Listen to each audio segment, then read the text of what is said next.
Hey, ladies and gentlemen, KocoSports.com proudly presents Wrestle AM. It's half wrestling show, it's half morning show, pretty much all BS. And of course, you got the Koco crew here on it down live. Yours truly, the sexiest man on all Internet Wrestling Radio. It's right, boom, boom, here, shaking the room, live from the RVA, Richmond, Virginia. And of course, join me there across the pond, talking about the man from South England, LK, and then the man to my left, stage left, out of the dirty South, talking about Sammy Synsiter. And of course, we have a very special guest co-host tonight, straight out of Los Angeles.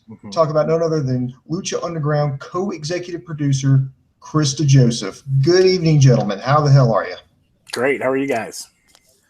Hey, doing better now. Hey, yeah, man, we got another episode of Lucha Underground in the books here. And of course, the first question we're going to ask, the first question we ask for every review that we do is, what do you give tonight's show? Do you give it a win, a loss, or a tie? So, you know what? Let's work it around. Chris, I know obviously, but I know you're going to, hopefully you're going to say win, but what do you, honestly? In your if you shout all over it, it'd be one of those, brilliant.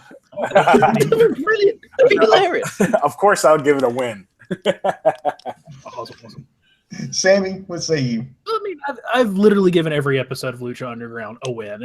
I loved it, as usual. Okay.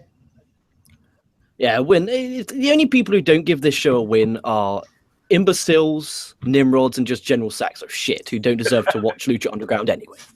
And some old salty veteran wrestler out there's, I gotta work a body part, kid. It's not like it was back in my day. Rabble. I got to give it a win here. We had the finale to the Battle of the Bulls, and then we also had the Lucha Underground Championship defended in a cage. Chris, I'm going to start off here with a question here. Now, this is something that it's kind of been debated online about what exactly is Lucha Underground. I mean, anybody could go, well, it's a wrestling show. Well, is it really a wrestling show? Is it a reality show? Is it a telenovela? You know, to the average person, it's different. But so straight from the horse's mouth, what exactly is Lucha Underground? I mean, well, first, I think Lucha Underground is one of a kind.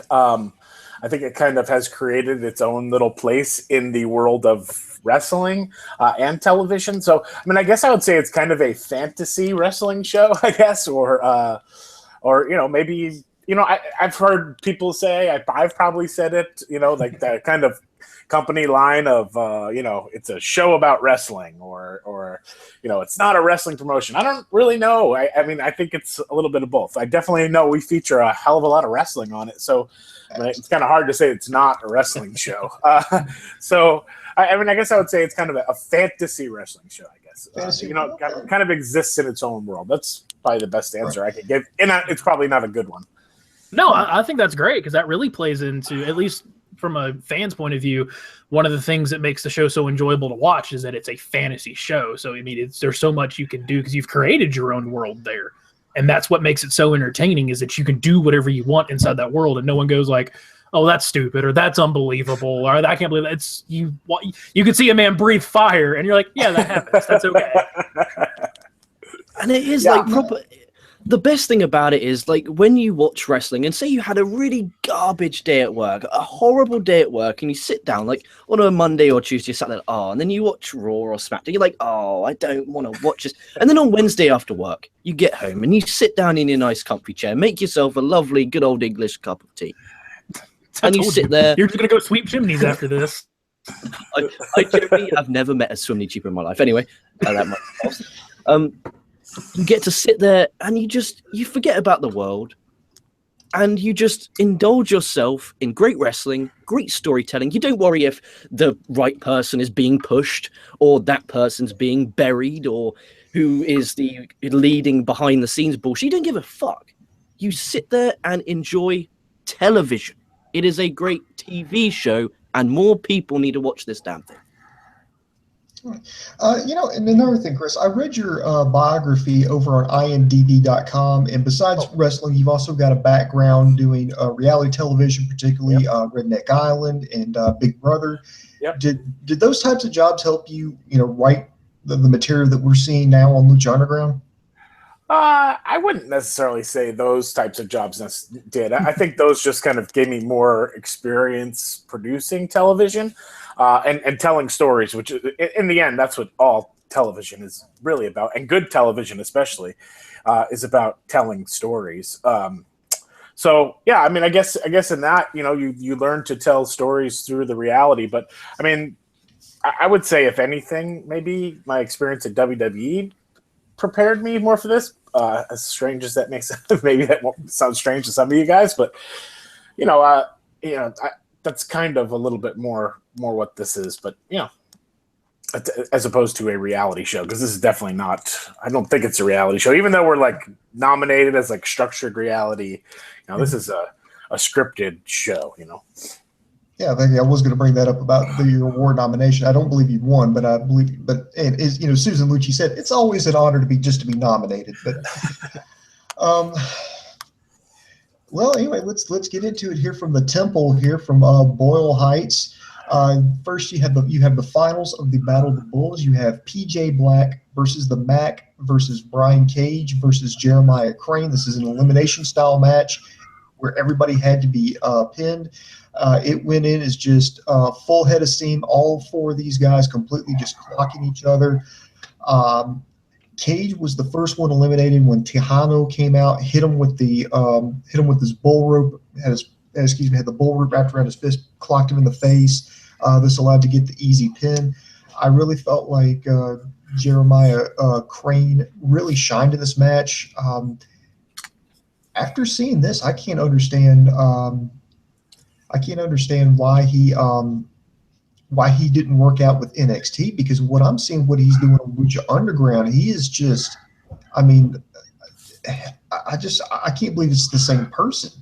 Chris, I don't know if you ever dealt with Jeremiah Crane, when he came over to Lucha Underground, but what was so different? We're just seeing so much more out of him. Well, I mean, I think above, first and foremost, Jeremiah, Sammy, whatever you, I don't even know what his name was at WWE.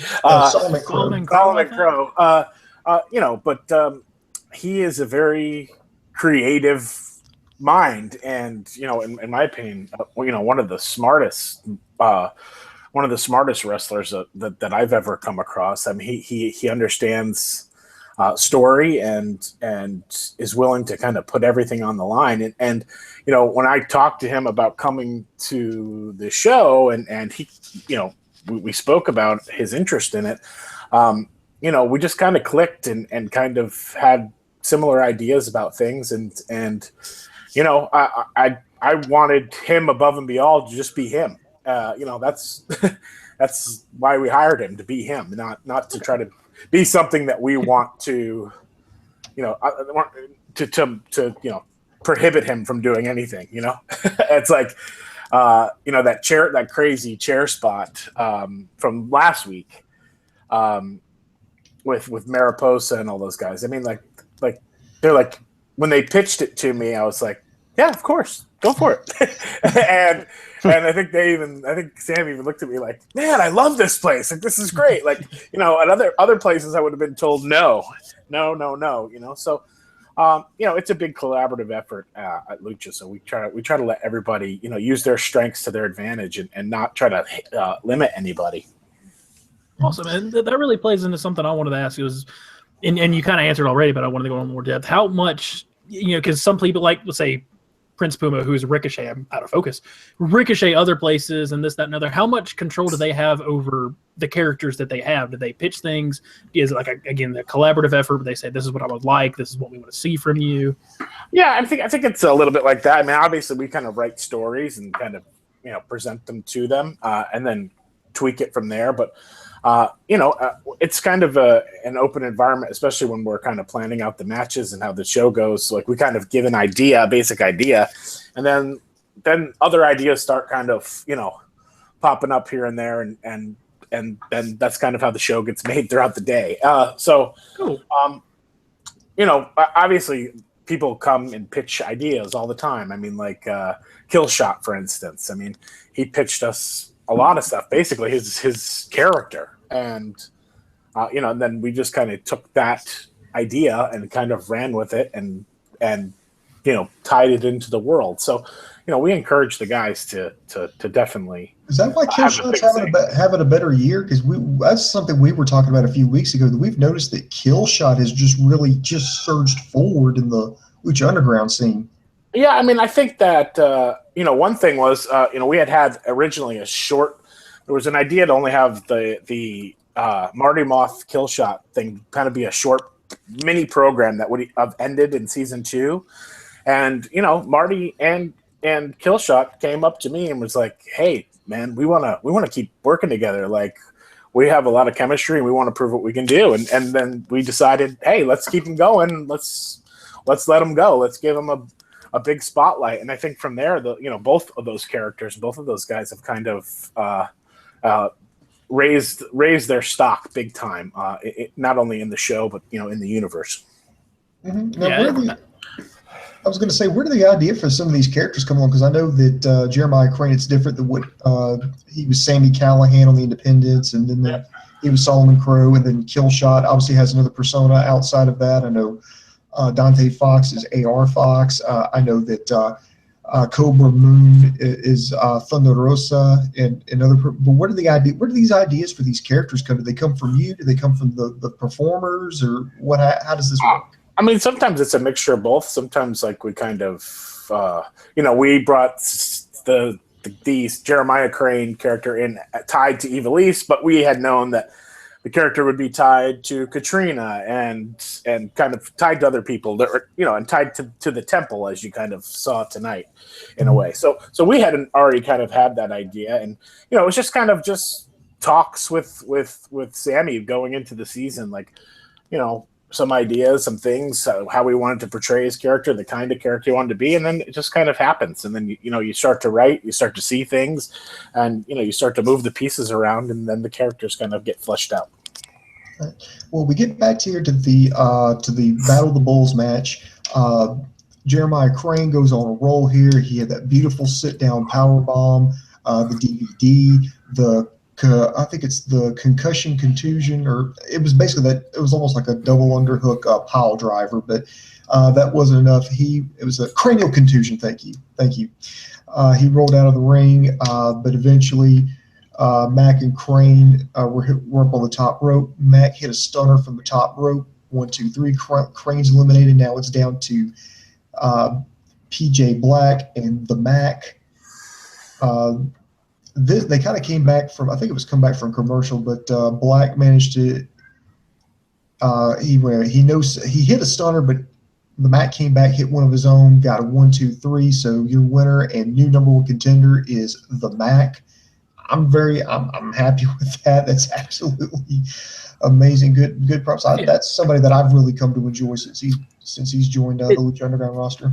That's one of the things I love about the show in general, is that there is no mid card or upper card. Everybody's important. Everybody gives a damn. I don't know where y'all found the Mac, but God bless him. He might be one of my favorite wrestlers. He is one of my favorite wrestlers in the entire world.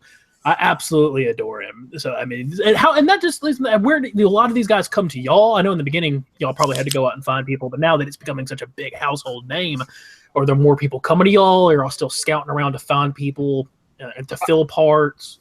I mean, it's a little bit of both. I'm always kind of, scouting around, looking at people. You get suggestions from guys who are on the roster of other people that they think are real good or they think would fit into the show. And and other things, like now, especially, it's kind of crazy how many people have reached out. I mean, when we were first starting this show, like Eric and I, like at the beginning, we couldn't find. It was hard to find anybody that even wanted to do the show or even think about doing the show. So it's funny how 2 years later, now we have people coming to us. And that leads to something me and Booms and LK all talked about that we want to ask you. Do you have anybody that you are wanting to, and maybe you can't answer this, is there people you want to bring in? Is there, dead or alive or otherwise, a dream person you would want to bring in to be part of this show? Because I mean, that's something we've talked about all the time, is who we would think would be in Lucha Underground, or who we would want to see there. Sorry to cut off that. What I think what he's trying to get at is, like, you obviously didn't have to give us a strict answer for, oh, I want him, and I think he should be. Just a rough of, if you could have anyone in the whole entire world to just write for in Lucha Underground, who would you have? So everyone listening, this is not him saying he's signing them. Like, you take it away and be an imbecile. This is who they're going to anyway. They're like, let's go to Lucha Underground. I mean, for me, I'm probably Punk. I mean, wow, I mean, oh, you're going to get us a major viewership with that one. That's like, going I to be guarantee you in like 35 minutes, there's going to be CM Punk heading to Lucha Underground. Dude, you think that's bad? Literally, I'm going to take that clip and I'm going to make that its own freaking video itself. Because you say, oh, I want CM Punk. I mean, of course. I mean, he's awesome. I always had a great working relationship with him, and I always enjoyed working with him when I was at WWE, and he's just an incredible talent. So, yeah, I'd say probably if I had to pick a dream person, yeah, why not? Cool. And since you apparently knew Punk on a personal level, do you think he'll ever get back into wrestling? I don't know. I don't know. I hope so. I think that'd be great. But hey, he can do whatever he wants to play. Exactly, and that's one of the things I respect about him. I'm sure he made enough money to never really have to if he didn't want to, and I wouldn't blame him if he didn't. All right, so now we get to what I think is just the bread and butter of Lucha Underground is these beautiful backstage, I almost like mini movies. Like, I don't want to say vignettes, but more like mini movies. You saw Phoenix and Aerostar. They're checking out the bathroom stalls. They're obviously looking for Drago. They turn around. There's Cobra Moon there and tell him that she's going back. That he's going back to her tribe. Aerostar, no, he'll never do that. And he vowed to a millennia ago, and no, he broke his vow. And then out come her generals, Pendahar, and I cannot remember the other gentleman's name. Vibra. Okay. Pendar and Vibra. Vibra. Okay. There you go. See, I learned something. Our Spanish isn't great. We'll go ahead and throw that out. I know when I watch you guys a lot, sometimes you guys do kind of butcher the names, but not as bad as Dave. Dave brutalizes the names. Dude, he brutalizes English. That's true. And it leads to like this huge choreographed fight scene, which I thought was beautifully done. Eventually, Aerostar and Phoenix are just left completely lying. And then Cobra Moon says, next time it'd be Drago who leaves you for dead. I just thought it was beautifully done. Cobra Moon, that's somebody else I think has had a pretty good year. She's kind of broken out here. But,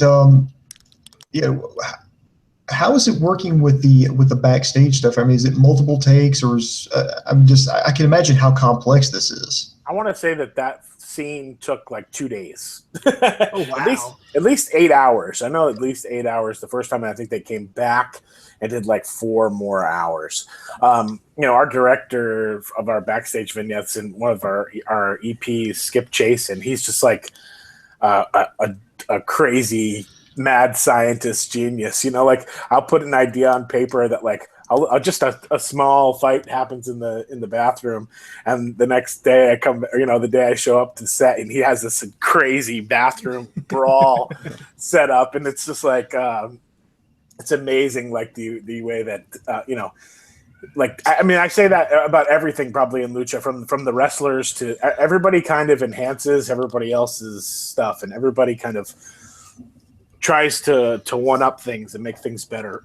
And man, I mean, it's a crazy bathroom fight with snake men and spacemen. How do you honest with these people and go, okay, you're going to now spend the next 4 hours of your life pretending to fight in a bathroom. Yeah, a filthy bathroom. Yeah,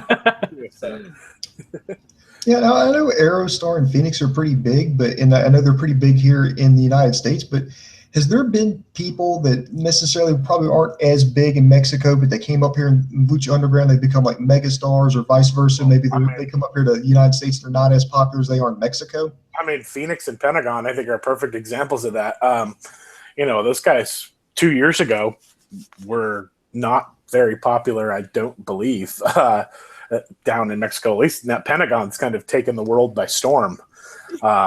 In 2 years, I'm the biggest Pentagon fan in the entire world. Yeah, I think everybody is, and he's just shot to superstardom. It's It's really, really amazing to see.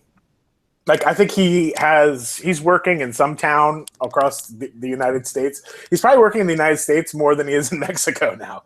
You know, wow. He's just everywhere, you know. And I know he's in the UK. He's like, you know, there's Pentagon fever everywhere. Oh, if there was a fever to get, that's the best one to have right now. Yeah. It might break your arm, though. Yeah. You got that one out before I could. All right, next back to the segment itself. Go ahead. Oh, sorry, back to the segment itself. If this was on Monday night and we were here, you know, we have the iron out, we have the drill out, or one of the various objects I have to hurt myself, we would be moaning about we'd be moaning about how the champions look weak.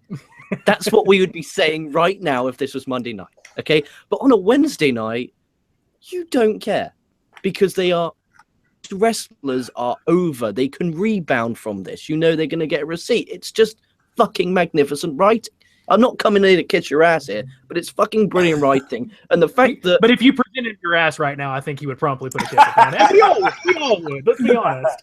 Oh, dude, I've seen this guy on fucking Big Dick Johnson on the WWE. Yeah, you don't want to kiss my ass. No. No, it'd be a bad move. It'd be worse than a bathroom fight. Going with the writing, I kind of give the question: do y'all have an end game? And again, spoilers or not, because we have hunted down spoiler people before and burned them.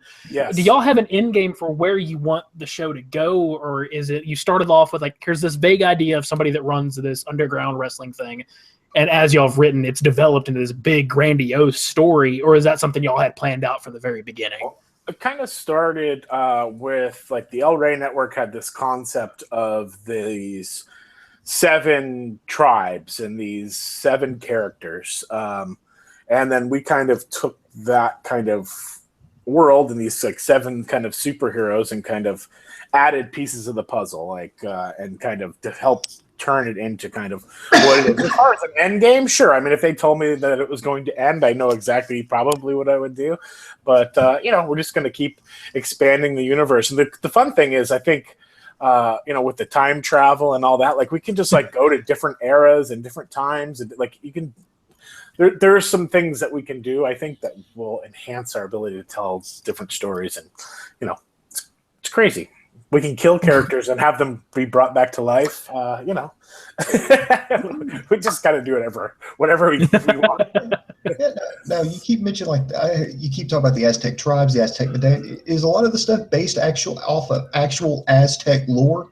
Oh yes, there we had a guy Carl Taub who is I think he's written books about the mythology and all that stuff, and he put together an entire thing about these 7 ancient Aztec tribes, about you know, all sorts of mythology that is woven into the show. So there was like, before I even got my hands on it, they had done a lot of research and then kind of brought us this world and said, okay, how do we make this kind of idea work? And then we worked from there and kind of made some tweaks, made some changes, and here we are today. Nice. Next we go backstage. It's Sexy Star. She comes back to congratulate the Mac on his victory. There's talk is okay, now it's your turn to go there and beat Johnny Mundo and get the championship.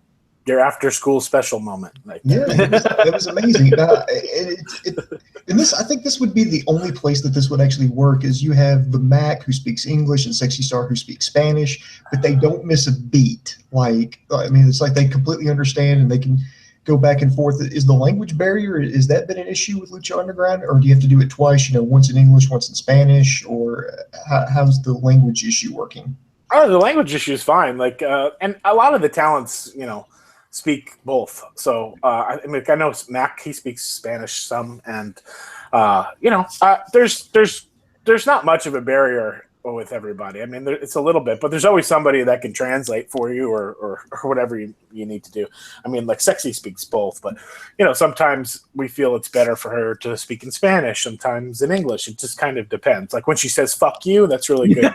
Really good. Sexy Star, my Mexican internet wife. That's an inside joke. My It was internet wife. I divorced her very long ago. it was the same time. When I reached out to you on Twitter and you said, okay, what show would you like to do? You said 2 weeks from now, and I looked and I was like, I remember that's when Sexy Star's against Johnny Mundo. I was like, are you trying to get me there to get really mad about Sexy Star? I set it all up for you. You nasty man. No, what is, dude?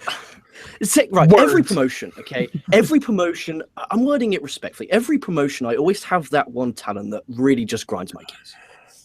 Every single He got so angry he broke the internet. Is magnificent. It's Boom's internet wife. It's relatable. You know, it's my girlfriend's favorite wrestler. Ish. Me, I think as a wrestler, she underwhelms me. And I'm not a fan of her. But I love her character. Is the nicest way to put it. Are you now mad at me for not liking Sexy Star? No, I think that there's a lot of people. I think she's very controversial. That's one thing for sure. But to me, there's no doubt about that she has an incredible amount of charisma. Mm-hmm. She connects with the audience, and her character is pretty cool. And I think it's funny when we look at people watching the show and stuff. I think a lot. I would say in our top 10 episodes, Sexy Star was featured heavily in 5 of them, and wow. I think she's an incredible talent. That's for sure. Say what you want to say. I mean, she's not Prince Puma in the ring. You know what I mean? Few people are. Let's be honest. Right. But man, I think she's a lot of fun and a cool character. A lot of people for as much as I hear that you don't like her, there's a lot of people out there that really, really like her. So. Yeah. And I'm not saying it's wrong. I'm just saying it's my opinion. I'm not going to come in here and be different. That's my opinion. I don't like the guy. I love it. You're a former WWE guy. You should have used the word polarizing. Is the word that they absolutely adore. She's polarizing. Whether you like her or dislike her, it's still a reaction. I should have gave her the John Cena treatment then. Yeah. All right. Then we go backstage again. We go to Dario Cueto's office, who, by the way, is probably my favorite character on Lucha Underground. Dario, in my opinion, my favorite character on TV. He's the glue that holds this whole thing. Yeah. That is Lucha Underground together, in my opinion. Because I watched the beginning of the second season without him. It was okay, but it just didn't feel the same. But when he came back, it felt like, okay, everything's right now. Everything's in place. We love Dario so much that there was one review one night. It was a late review where me, him, and Dave all decided that we were going to create the Dario Cueto 1980s fan club and make a mailing list. It's never come to fruition. We're working on it. All right, like a copy machine and just mail out letters. Yeah, just start mailing stuff out. I do believe one of our viewers said, and it's one of the greatest things I've seen all year, is if you build a wrestling manager from the ground up, you get Dario Cueto. When you go back next, when he gets his check, can you just write another 0 at the end of it and give it to him, whoever's sorting him out? Because that man, no matter what his wage, is underpaid. I'm sure he probably will. Hopefully I'm sure he's listening, and he probably is going to want another 0 now. He deserves it though, man. That guy, he's incredible and really kind of like you said, the glue that kind of holds Lucha Underground together. Yeah, he got some major heat in Mexico because we watched the Lucha Libre tournament that they had down there, and he was managing the Lucha Underground team. And he's just, I couldn't understand a damn word he's saying because my Spanish is beyond horrible. But I could tell it was not very pleasant to the Mexican fans, and they were pelting him with anything they could throw at him. Yeah, he told me he was getting hit with beers. He said he got hit with shit or piss or something like that. He's like, and I told him, I'm like, that is great. That's excellent. I'm like, dude, you should be so happy. he's like, really? I'm like, yes, man, that's the best. So for somebody who is not from the wrestling world to kind of come in and kind of take it by storm like he has, like, man, Dario is the best. He's the best. We should know that Dario is Spanish, not Mexican. Correct. Yeah, it's a point we make all the time, and that alone is going to give him heat. Which gives him even more heat in Mexico. That's for sure. Yeah. And one of the quick. As soon as he speaks there, they don't like the accent. They don't like it. I swear. I believe it. I completely believe it. And it's, he said he didn't come from the wrestling world. I think I've seen him in one other thing, and it was like a Subway commercial. But how did y'all go about finding him? Did y'all do a casting call? And one of the reasons that I like him so much is even if he's not from the wrestling world, he is 100% committed to that part, or thus it comes off as such. And everything he does is believable. When we shoot a Dario Cueto scene, you feel like you are in the office with Dario Cueto, not with Luis Fernandez Gil, the actor. No, you're with Dario, and he can be some days like kind of I guess more method actor type. So he can kind of stay in character and sometimes be mean and sometimes be Dario Cueto, and it's really amazing to see. As far as like casting him, we put out a casting call. We had a bunch of people come in, but he just kept coming back. Every time we called him back, he just kept getting better and better. And this character, we just kept seeing him. And I remember like Eric and I would talk and we'd be like, oh my God, like this is Dario Cueto. Like, dude, this is the guy. We had to even fight a little uphill battle to cast him, and I'm glad that we were allowed to do so because, man, I couldn't imagine the show without him. It's the best decision I believe that y'all have ever made on that show. He is the best. Like, for example, just not even wrestling, just going across TV. The scene with him, I believe it was last season, I could be mistaken, the scene where he was talking to Montanza and saying, like, our family protects what's precious to ours and protects our treasures, and you're important to me, and I protect. That is legitimately one of the greatest things I saw on TV this year. It was mind blowing. I loved it so much. I loved it. Well, they're back in Dario's office. Jeremiah Crane, he asked for a match against Mortez, to which he's granted his match. He goes up in the ceiling and goes, what are you looking for? He's like, I'm looking for something. I left this here when I was a kid. And he pulled down something. I assume from what brief glimpse that I got, it was a Ouija board. Yes, that's correct. A correct. Ouija board from what I can tell. He bumps into Katrina and he says, hey, we used to play with this all the time when we were a kid. Uh-oh, there you go. Character development. And then Katrina says, hey, I thought you put away these childish things. He was like, you know what? When I get rid of Pascual Mendoza, make him wish he had died of that earthquake, then I'll have you all to myself. And I'm like, ooh, where are we going with this? I like this. Oh, I absolutely love Katrina. She was a good steal that you got because, she had nothing going on in NXT back when it first started. And she's become like a cult icon. She's like the new Elvira. Yeah, dude, she's amazing. Amazing. Okay, and then we get to our main event here, Sexy Star versus Johnny Mundo in a cage match for the Lucha Underground Championship. A couple of things about this stuff. First thing I want to talk about here, this is just something that's kind of controversial here, but one thing that Lucha Underground is known for is, I guess, intergender matches. And I believe it's okay because, the women are portrayed just as tough as the men, and, the men get their comeuppance just as much as the women do. But for some people, in this day and age, it's kind of a hot button issue because I know last year with the NFL, they had like this, in the wake of the Ray Rice video, they had all these videos, not another one, no more boys will just be boys, stand up. And then, now you had like, the Stanford rape case, with that swimmer.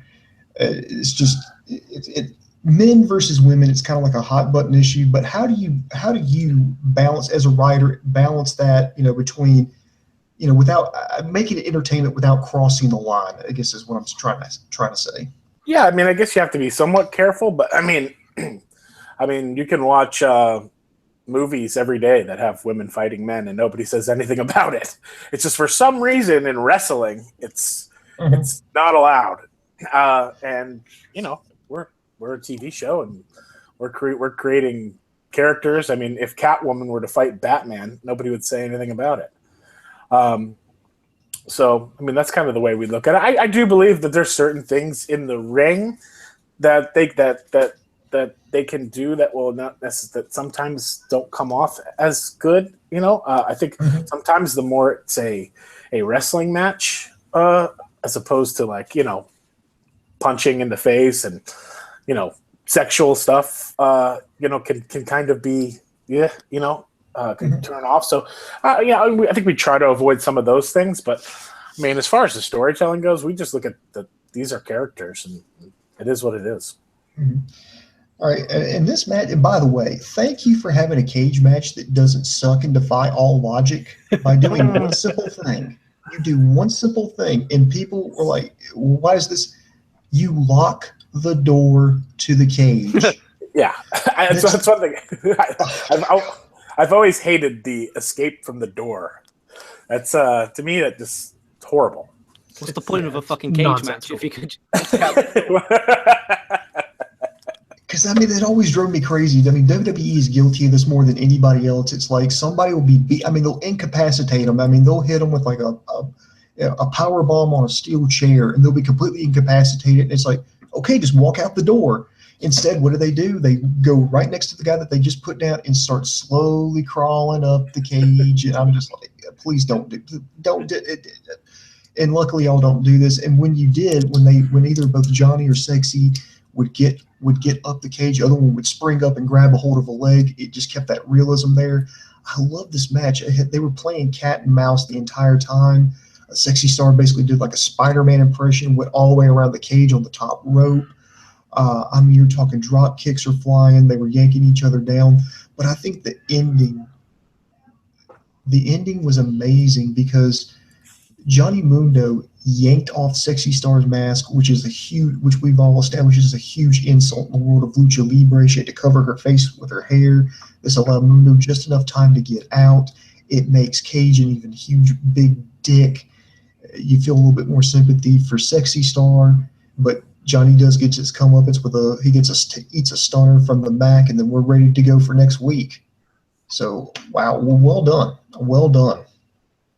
Dude, you guys know I'm not the biggest Sexy Star fan, but I believe that, you know, her weakness, the in-ring, in my opinion, they hid that by having just a great story of, you know, you were just glued to us. Like they were just climbing and punching and kicking each other on the ropes, but it's like, okay, I'm interested. Like, generally a really good cage match. You know, if you're looking at this from a wrestling match, it's a great story, but, you know, there was nothing, minus the splash off the top of the cage. That was brilliant. But apart from that, it wasn't the best wrestling match we've seen from Lucha Underground, but the story surpassed it, and it really was a good story. So out of Sexy Star's matches she's had throughout this season, or at least the past few seasons, I like the match with Mariposa because, again, story, and this one. I didn't enjoy her original match with Mundo and a few others, but I thought she did a good job there. She generally did a good job, and I want to ask you one thing, okay? I've got this written down here for some really strange reason. Oh, go ahead. Okay, so can you please make me a promise right now? As I said to Booms, when we come to the end of breaking this down, can you make me a promise? Just a promise. I don't want to make any promises. Right, this is a promise, yeah. Okay, so if you fail this promise, live on air, I will get this iron and iron my hands. I might want to fail that promise. Can you make this promise that if Zack Ryder ever gets unemployed, that you never sign him to Lucha?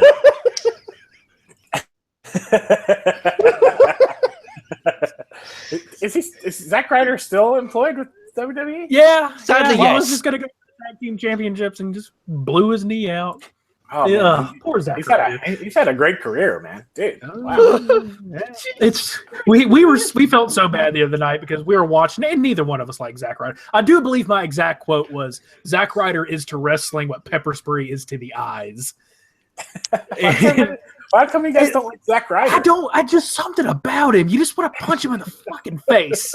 And we just ragged on Zack Ryder. And about 30 seconds after we went off the air, Zack Ryder injured backstage. We had to go do like a 30-second video like, we're sorry. Like, we didn't really mean that. Like, we wish you the best luck. Just don't wrestle anymore. But my hatred for Zach is so much. On that Tuesday episode of SmackDown where he became number contender, I got tweets saying, "You're going to hate this show," because I wasn't watching live. Yeah, "You're going to hate this show, Zach won." Like, I hate this man. So he is right. So what happened back in I don't think you were there in 2011. No. He was going to be fired. Yeah. He was going to be fired. Okay. So he made a YouTube show called The True Long Island, whatever it was called. IC or whatever. Yeah. Oh. Yeah, and that got popular. And then he won a championship. And then he got more TV time. So his overness is not because he's talented, not because he connected with the crowd. It was because he made a YouTube show against the WWE's will to get himself over. That is out of order. When there's guys busting their asses on house shows day in and day out, and he just goes, "Oh, I'll cheat the system. I'll just make a YouTube show to get popular." Imagine if every wrestler did that. Imagine if every wrestler took to their YouTube account, bashed WWE in that video to get over. Unbelievable. That would literally be like, say, Sexy Star went on a rant and she was bashing Lucha Underground, and then you went, "Oh, I'll make you Lucha Underground champion." You know, it just doesn't make any sense. Just the company doesn't make any sense. But Zack Ryder's I hate Zack Ryder more than Sexy Star. There you go. You can run that home. You could tell that to her. I hate her less than Zack Ryder. I'm not going to make any promises, though. All right, funny here, but we get to the final segment here, which is a little backstage movie here. Drago, he's chained up next to Cobra Moon's throne. Cobra Moon asks if he's ready to call her queen. He says, "No, I'll never do that." And it's like, "Well, I've told my general to get you a small meal." It's like, "I'd rather starve." Well, sooner or later, the dragon must eat. And then laughs and walks out all sinister, and then he screams and breathes some fire, and to be continued. So good, Cliff. Oh, by the way, great props, by the way. I love that throne. Yeah, the guy from our art department's crazy, but I think they, Kelly, our for the head of our art department, the guy from Guar made that throne for us. For something serious? That's kick-ass shit. I don't know if you guys know Guar. Guar. Yeah, they're from here, from Virginia, and we had I produce a weekend morning show here with the local CBS affiliate, and we did a live shot from Guarbecue. They had like a big festival there. It was like, just like it sounds, they were barbecuing, and then we sent one of our reporters out there who met with Pustulus Maximus, and it was a fucking trip. Let me just tell you, those guys were awesome. Yeah, this guy helped. I don't know. I think he was in the band, and then he also created all the costumes and all that stuff. So yeah, he made that Cobra throne for us. That's kick ass. Yeah. Great. All right. But so y'all heard it here first, guys. Guar are gonna be in Lucha Underground. I heard that's what y'all heard, right? So next season, Guar is gonna be in Lucha Underground. That would be cool. You know, and speaking of looking towards the future, I just read recently that season 4 is coming up, and there's a possibility that season 4 could be as long as 60 episodes. Any truth to that? I don't know. I haven't heard that, but there was something. I think there was an article out that said that El Rey was going to try to produce more programming, and then all of a sudden there was this thing out about making 60 episodes or 80 episodes for the season. I never really heard that, but hey, I hope so. Make it 160 episodes, please. Hell yeah! Keep ordering more seasons. So more the better. Yeah, I even heard talks of a possible Lucha Underground movie. Yeah, I think that's been discussed before, doing a possible movie and stuff like that. I don't know. I don't know if we're at that point yet, but I think that was one of the original intentions was that kind of create this kind of universe, the superhero universe of luchadors. When you say movie, do you mean movie go in a theater coming to you, or special on the El Rey network? I don't know. I would imagine that it would probably be special on the El Rey network. I don't know. Don't quote me on this. I'm just saying. That's how I think it would be if it were. Oh, dude, we're gonna quote you. We're gonna Lucha Underground. Where everything you say, we're just completely taking out of context. So every key word I am writing down. So Yeah, I think that'd be cool. Wouldn't it be, it'd be kind of neat to see like a Pentagon movie or something like that. I think. Yeah, and that'd be awesome. And that's one of the things I think when I first jumped on this channel and started doing reviews with him, because one of the reasons I jumped on is that I'm such a huge Lucha Underground fan. That I always thought it's cool if y'all didn't do a movie, if y'all did like and again, this is my idea to give you. What I always thought it'd be cool is if y'all, or if something would be possible if you didn't do a theatrical movie, but and they've been really popular lately doing live theater events where like I know like Metallica's done them, a bunch of bands have done them, like ballerinas, ballets and stuff to them where you pay a ticket to go to the theater, watch it, but it's a live event you're watching. Right. I don't know. Is that something that you think would be possible for y'all or in the cards? I mean, I think anything's possible. So, but it is Lucha Underground. Anything is possible. Yeah, for sure. If we did a live event, we'd have to figure out to get a real dragon in there somehow. Y'all get a real dragon, and I will donate $1 billion.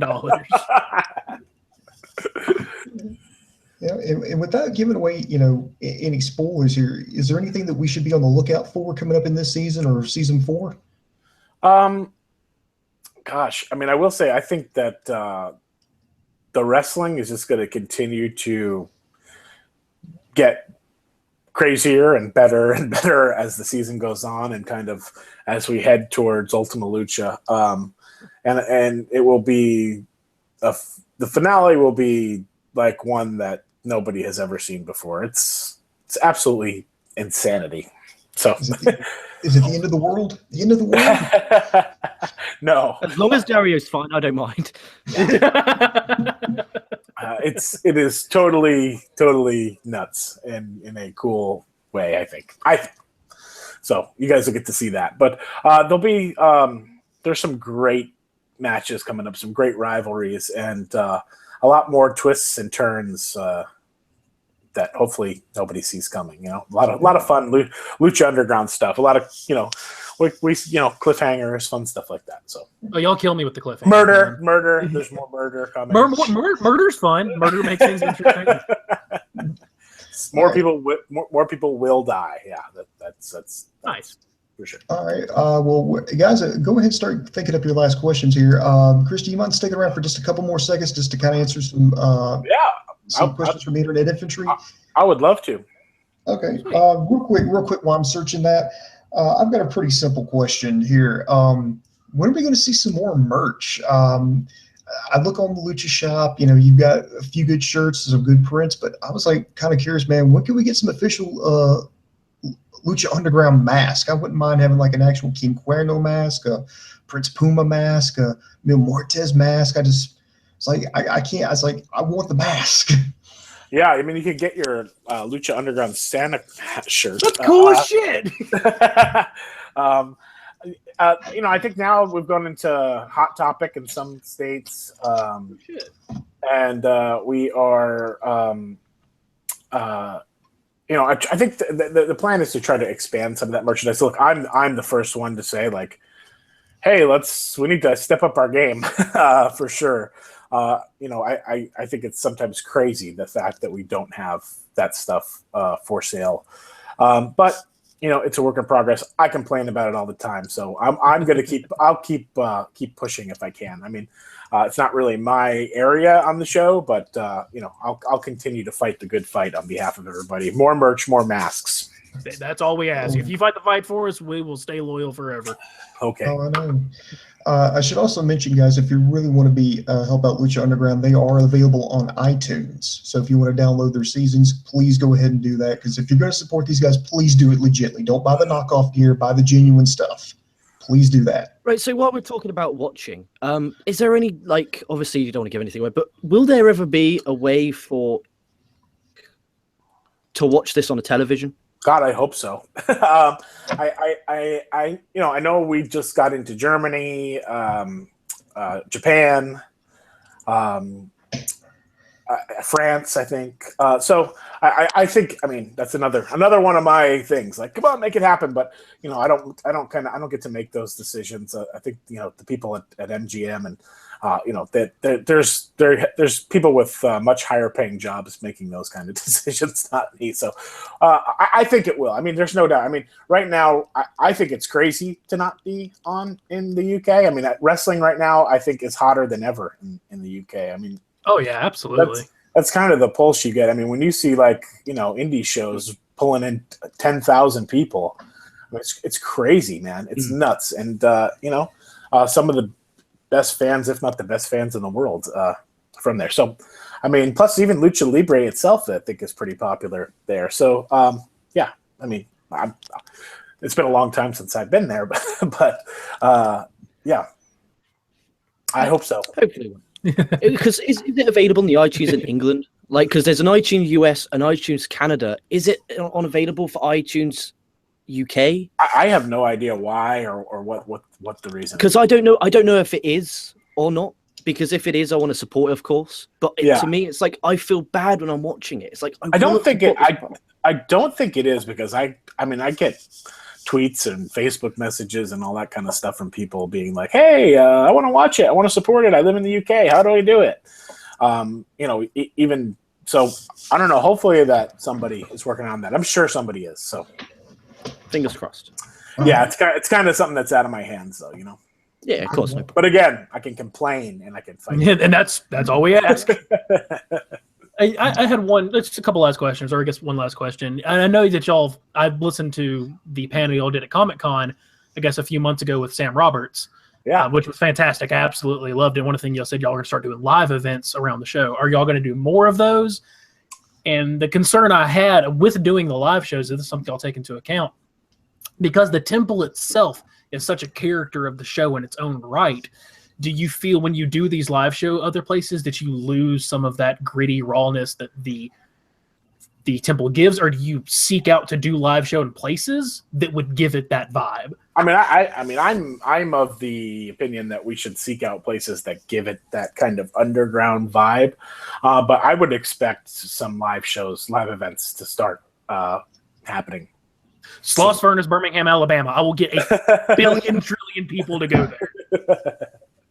So I have a feeling that's coming. So awesome.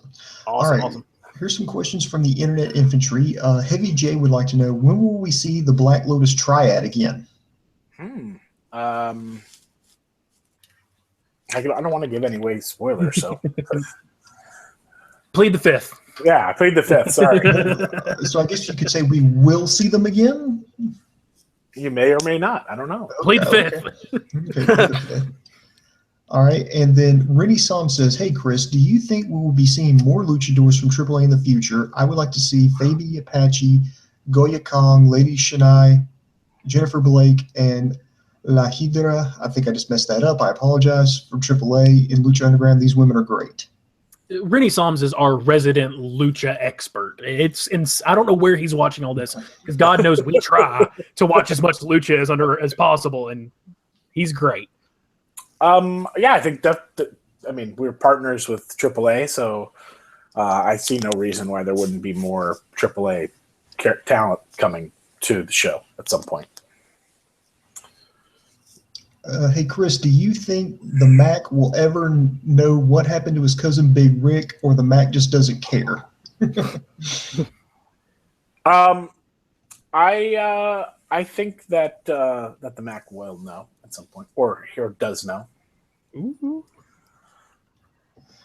Heavy J wants to know, explain to me how Lucha Underground can get a guy over and a story across in a few segments, and Raw can't do it in 3 hours. Shots fired, ladies and gentlemen.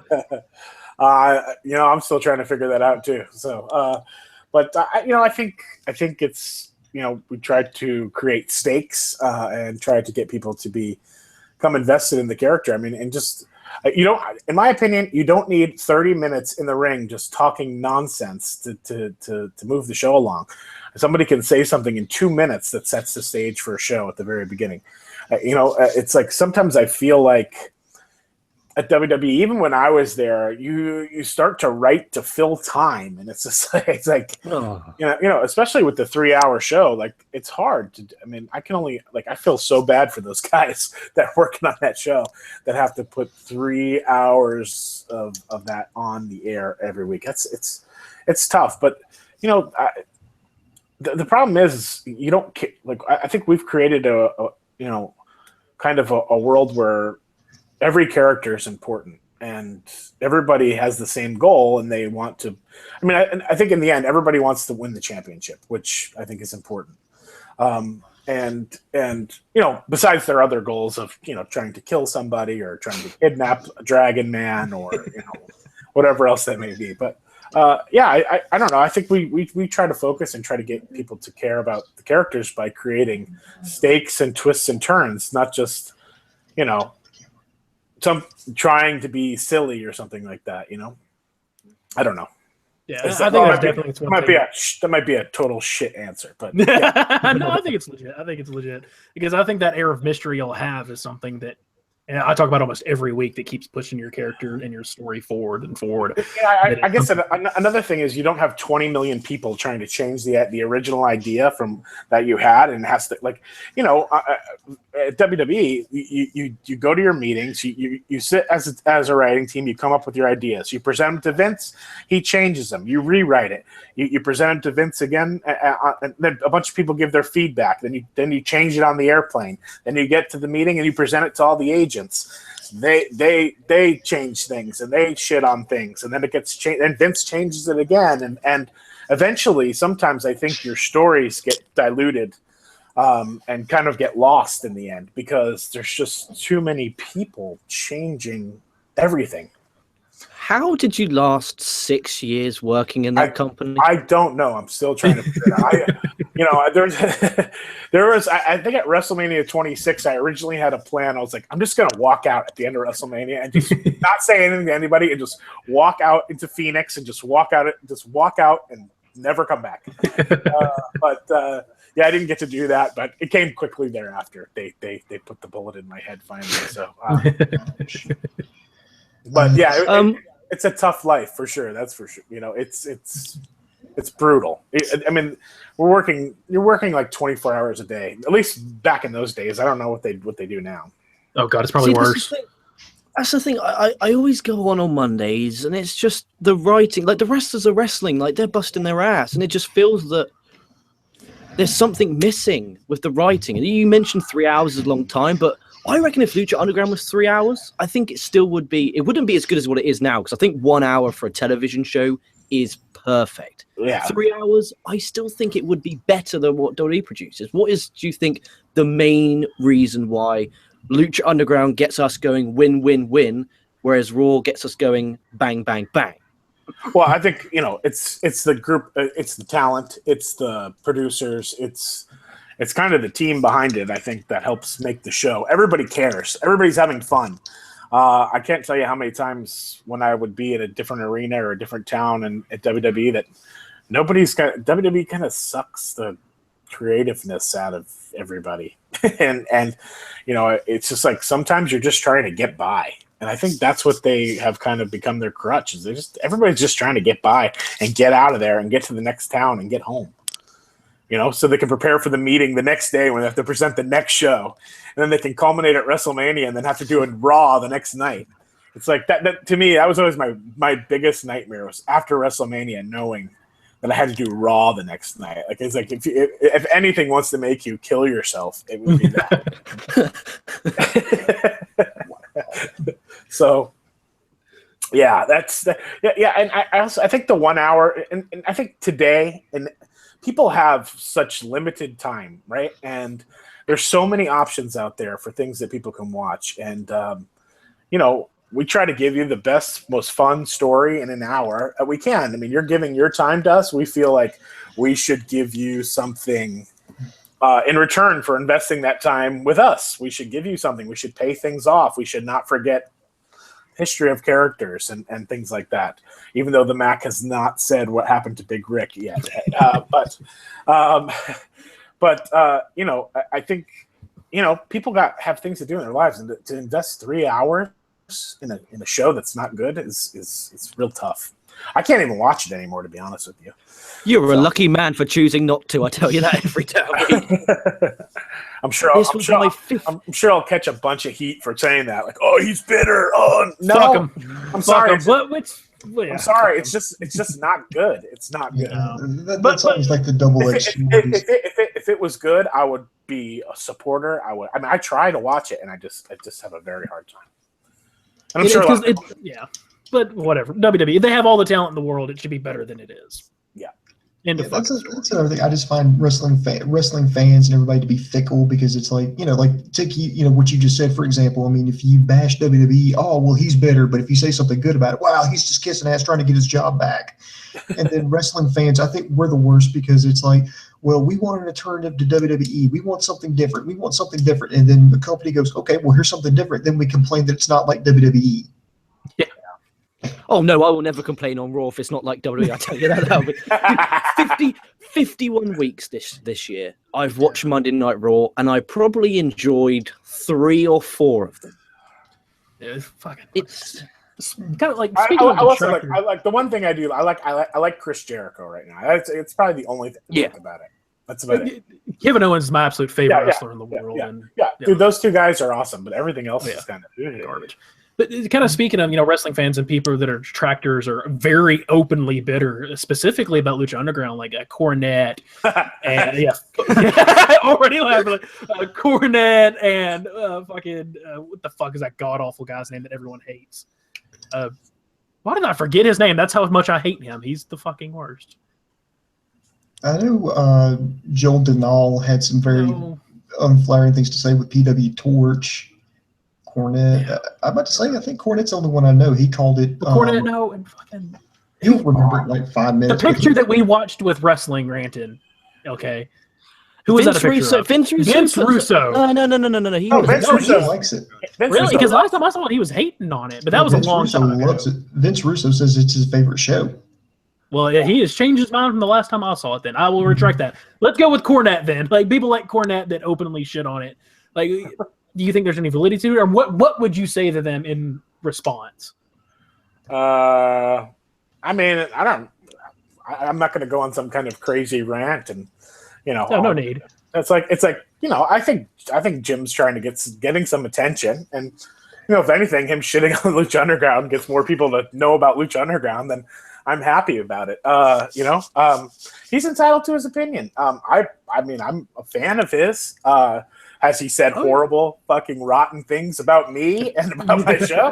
Yeah, he has. But hey, you know what? It is what it is, and it's entertaining. It's nothing I love more than to listen to a Jim Cornette rant having a fucking meltdown about how Lucha Underground is ruining the business and ruining Johnny Mundo's career, and oh my, and this damn fat rider is ruining everything. He used to run around in a diaper on TV. The horror. Best Cornette impression I've ever heard. It's just like at the end of every Cornette rant, they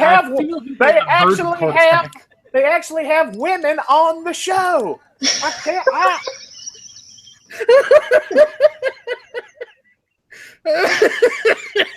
Can you please parody Cornette on your show? My favorite thing is it's like this looks like the greatest movie I've ever seen, but I fucking hate it.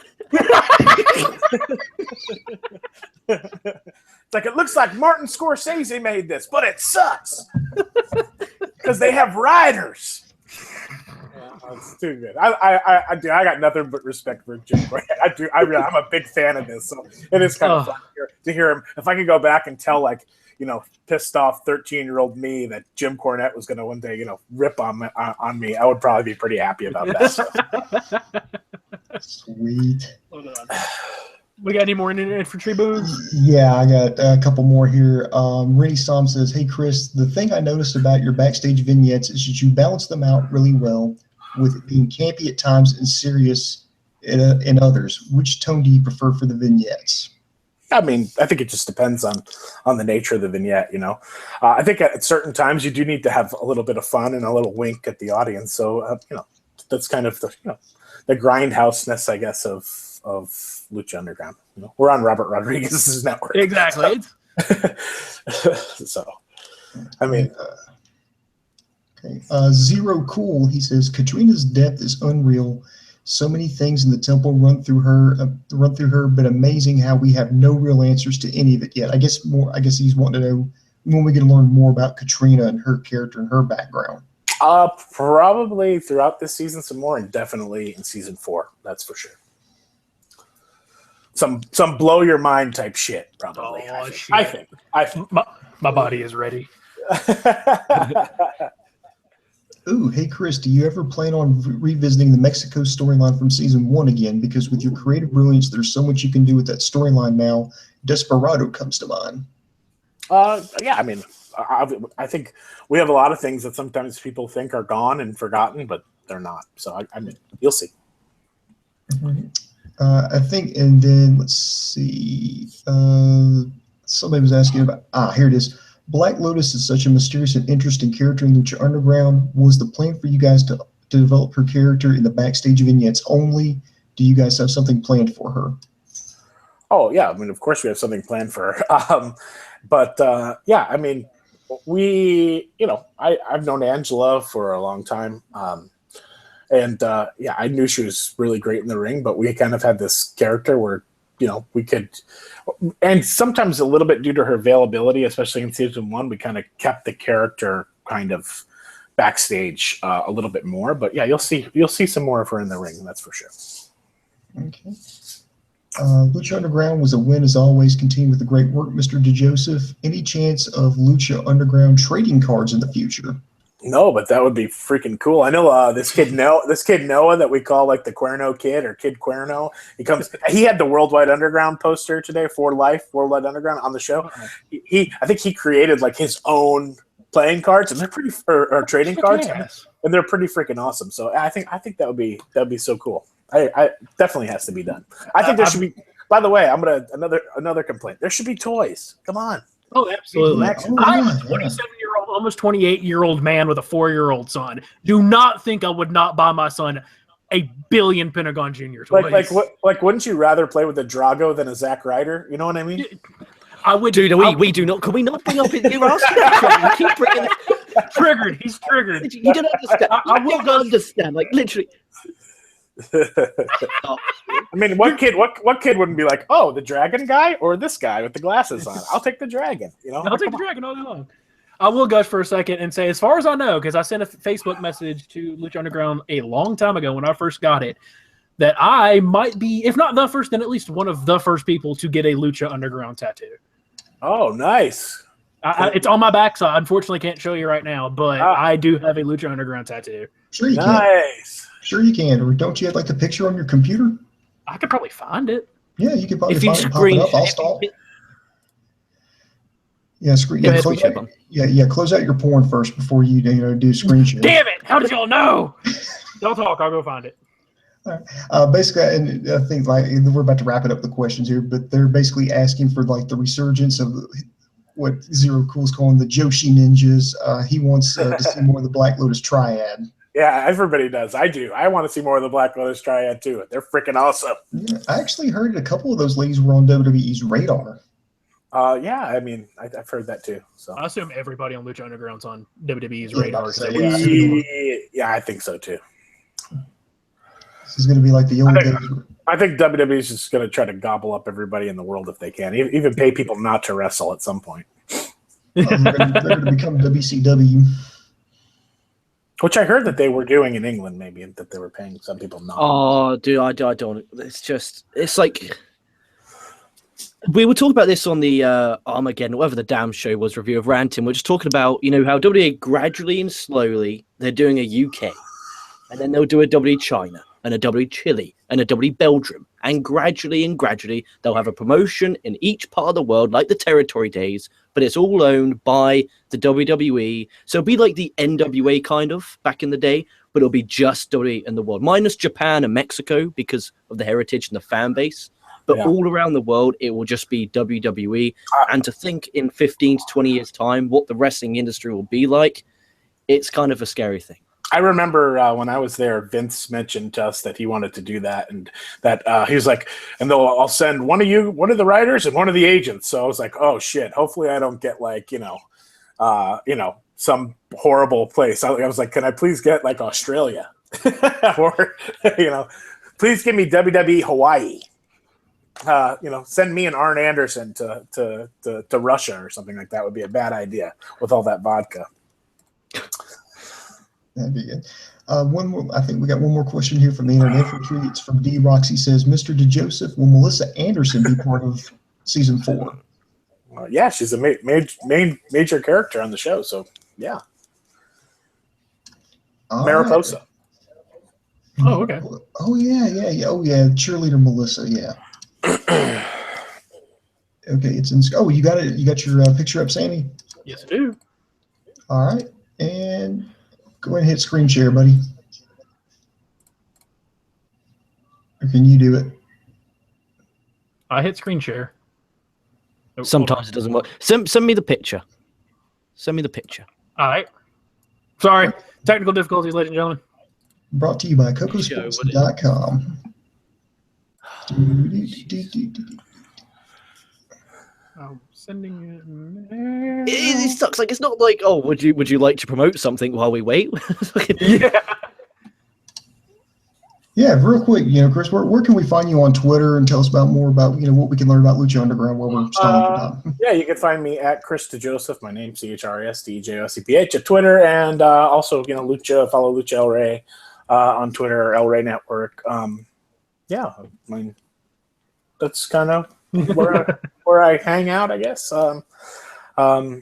Yeah, that's it. I don't really have nothing to promote or anything. Just watch the show. Just a major wrestling organization. So I guess my last question is: this isn't a if. I'm going to reframe it as a when. When is Broken Matt Hardy going to show up on Lucha Underground? Because it might as well happen at this point. I don't know. I'd love it. I'm a big fan, and I would love it. Matt is just on fire right now. Oh yeah, absolutely. All right. Well, Sam, I can't get this thing to work, so I tell you what, just show it to him. Just show him. Wait a minute. We must have something happening. Oh, look at mine. There we go. Oh, wow. Damn. That's pretty cool. Yeah, my buddy John over at Evil Inc. It looks like the belt. Yeah, and that was kind of what I was going for. The idea of, and unfortunately, because it's a little zoomed out, you can't see right now, it's in an Aztec calendar. Because my degree is in history and anthropology. So it's an Aztec calendar with the Lucha Underground mask and the symbol. But at the four corners where our traditional seasons would be, it's different wrestling moves. Cool. Thank you. I'll stop gushing now. All right, guys. Well, let's wrap this up. It's getting awfully late here. So I'd like to thank everybody for joining us, especially Chris Dejoseph. I want to tell everybody, check us out at KocoSports.com, KocoSports.com. It's your home for combat sports. It's where the world goes to kick ass, and most importantly, where it's okay to be a passionate fan. You can also subscribe to us on YouTube, Facebook, and Twitter. We've got reviews coming in and out all the time. We've got a Roadblock review in the can, Monday Night Raw review in the can, SmackDown review in the can. Obviously, Lucha Underground, we're going to have an NXT review up within the next 24 to 48 hours, and then we'll start all over again with Monday. So I want to thank every one of you guys for joining us, especially you, Chris. We want to say we love your product. We want you to keep up the great work. Give us a season, we hope you have a great season 3. Give us a great season 4. And I just hope we have a season 5, 6, 7. It just never stops. Thank you. And from the bottom of my heart, thank you for introducing me to real Lucha Libre. I've come to really love it because of your show. Oh, thank you very much, you guys. Thanks for having me on, and say hi to that crazy madman Dave for me. We will do that. You guys curse a lot less than he does. Well, we're being calm tonight, but typically Dave is he's on point most of the time. Okay, kind of took on a little bit of that. On his Zack Ryder. Dude, no word of a lie. I just when I'm talking Lucha, no more. It doesn't get really verbal. But on the Raws and the SmackDown, I think last week I got a drill out. This week I got an iron out. Like, dude, it's just Dave is rubbing on me, and it's like he's like, "Here, have my power," and I'm just spewing verbiage every day. But tomorrow, tomorrow, me and Wrestle Talk SOS are doing a New Japan Pro Wrestling Wrestle Kingdom 11 preview. Be there for that. Same time-ish. Yeah, watch that. All right, guys. So this is the Koco crew. Chris Dejoseph. I want to say thank you for joining us. And the boom just went bang, and I am out.